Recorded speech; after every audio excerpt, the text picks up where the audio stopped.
Well, our long winter may have you wishing for the warmth of spring, but when spring comes early, well, it has consequences. ABC's chief climate correspondent, Ginger Z, explains how our changing climate is impacting the spring season as we know it.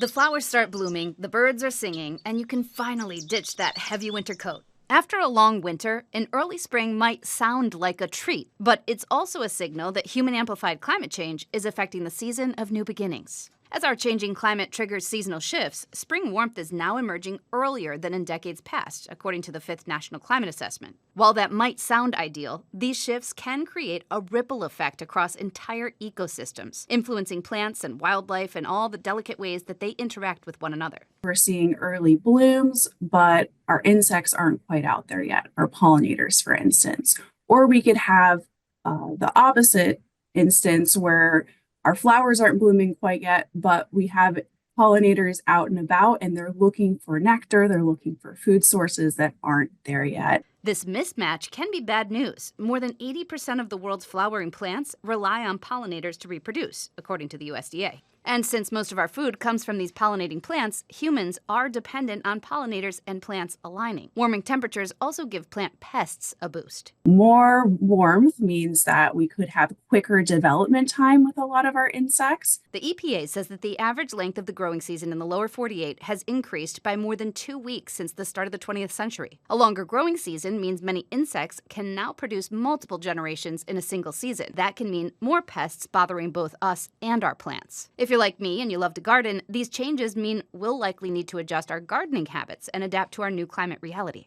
We're trying to get people to think about, if they're looking to plant new native plants, to look 1 or 2 planting zones south and select plants that will be able to thrive, 20, 30, 50 years from now. Crop rotation is another way to build a more resilient garden as pest problems grow. Since many insects and diseases target specific plants, rotating them helps limit their spread and impacts. As gardeners, we can also make a huge difference by planting more native plants in our gardens, which the National Audubon Society says require less natural resources to thrive. With this Climate Minute, I'm Ginger Z.